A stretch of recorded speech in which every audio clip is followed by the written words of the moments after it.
What's up, sports fans? This is Chase Oliver here, doing the Chillin' with Chase segment. I know it's been a while since I've been on MJ's channel, Sports Fan Entertainment, but I'm back just for a little bit. You guys will see more of me come to NFL draft time and maybe some UFC content down the line. But let's talk about college football, the playoff committee, and everything that happened tonight, because we finally found out our new top four.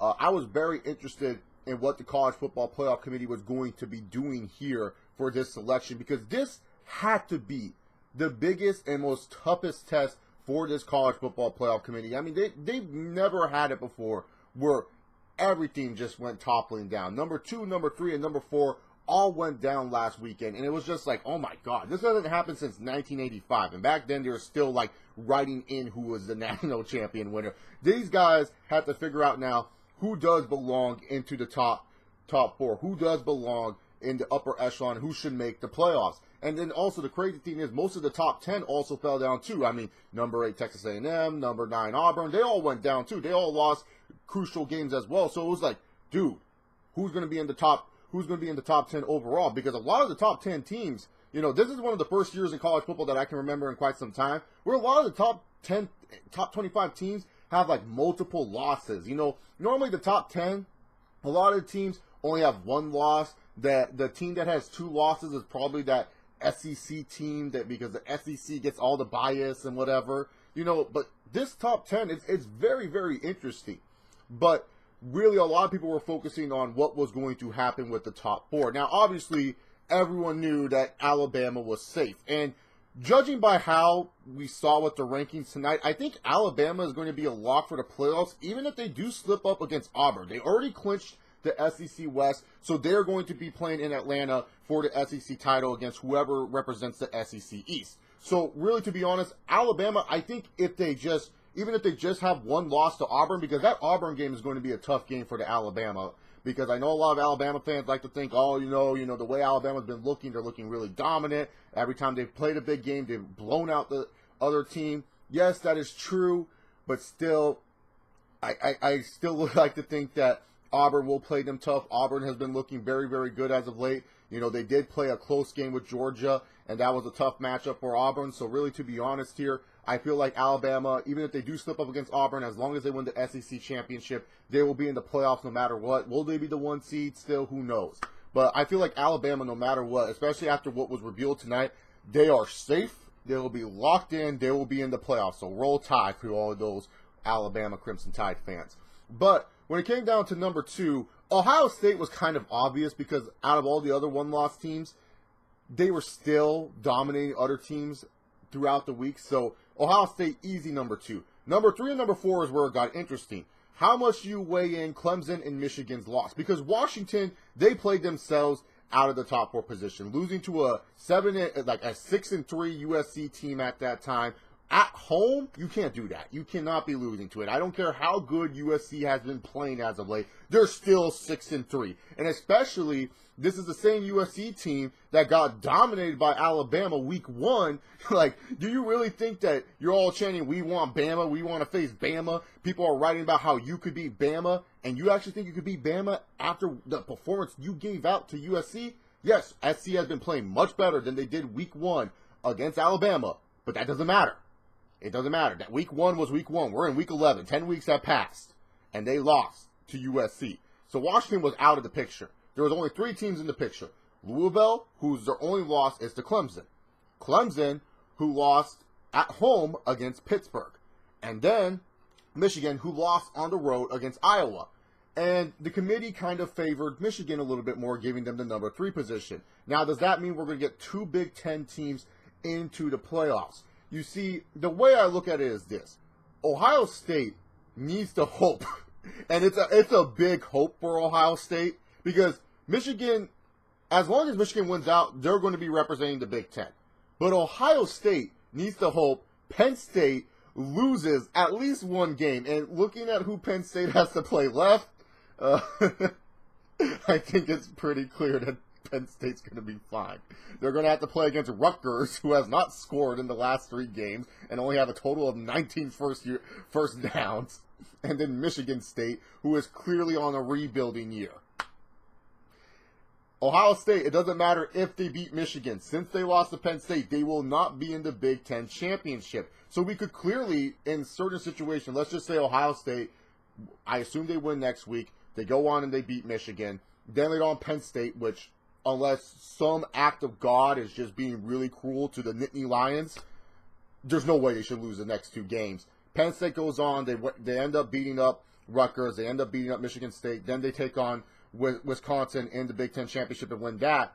We could possibly be seeing 2 Big Ten teams into the fold, because yes, even though Ohio State did lose to Penn State, out of all the teams that are left, if let's just say Clemson stays around and they beat Michigan, Michigan has been always a highly ranked team. And if you look at the eyeball test for Ohio State and they end up beating Michigan, even though yes they lost to Penn State, I still think that you can sneak a Penn State in there and you can have an Ohio State there. Now, what about a Washington? Everyone's going to be like, well, what about Washington? Because Washington does have a chance to redeem themselves against USC. Now, Colorado needs to slip up a little bit for Washington to get that chance to take on USC again in the Pac-12 championship.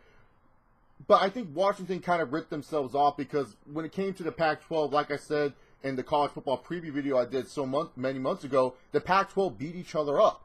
That's just what they do. They just beat each other up, and then they cost themselves a lot of opportunities. And a lot of the highly ranked Pac-12 teams, when you look at their early schedules, they don't really face tough non-conference opponents. So Washington is kind of like outside looking in. Now the debate is with the number 4 position, a huge debate between 2 ACC teams in Clemson and Louisville. Now I understand why everyone was really mad that Louisville did not get in the number 4 ahead of Clemson. There's a lot of good arguments that you can make for Louisville. When you look at Clemson, everyone's like, well, Clemson beat 3 top 25 teams, so they should belong still in the college football playoffs. Yes, they lost at home. That's why they got bumped down to number 4, but they still beat Louisville in a game.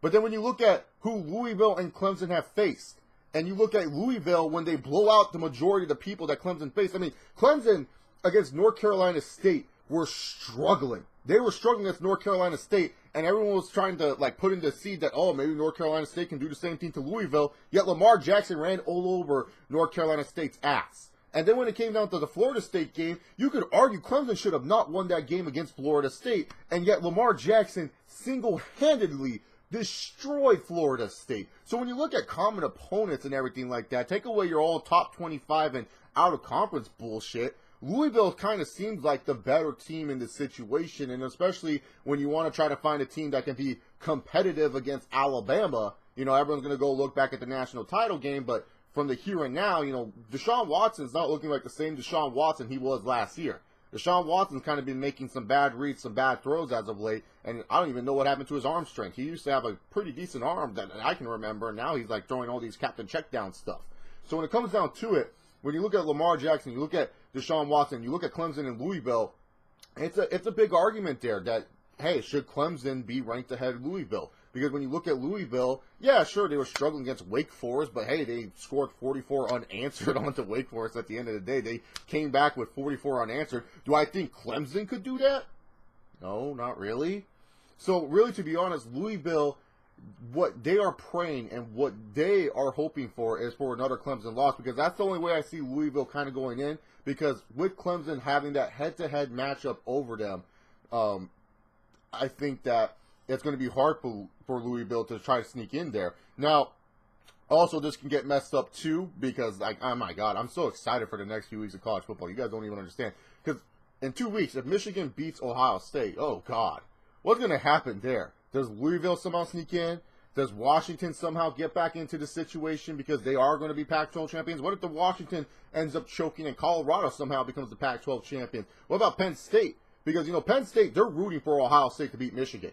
If Ohio State beats Michigan, guess what? Penn State goes to the Big Ten championship. Oklahoma, too, they're rooting for these teams to beat each other up because, Oklahoma has been playing good football as of late. They're 8-2. They're sitting there, and they want to try to make a shot at getting back to the college football playoff.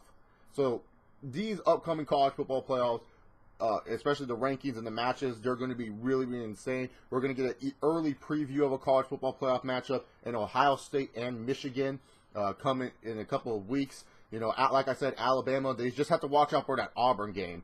That Auburn game, it could be a trap game for the Alabama Crimson Tide. Don't get twisted, Alabama fans. Do not walk in with the full strut and thinking it's going to be an easy one. I think it's going to be a tough, gritty war, but Jalen Hurts has been showing that he can handle it, and then the whole Clemson and Louisville situation is going to be interesting in itself. So what do you guys think about the top four? Who are your guys' top four? My top four, I would have had Alabama number 1, Ohio State number 2, Michigan number 3, and I would have put Louisville in at number 4. I get that, Clemson has beat other better teams and all that other stuff, but when I look at the eye test and I look at scores and everything like that, I see Louisville dominating these fools, and I see Clemson struggling with some of these fools. So let me know what you guys think in the comment section down below. If you guys like what you saw, hit that like button.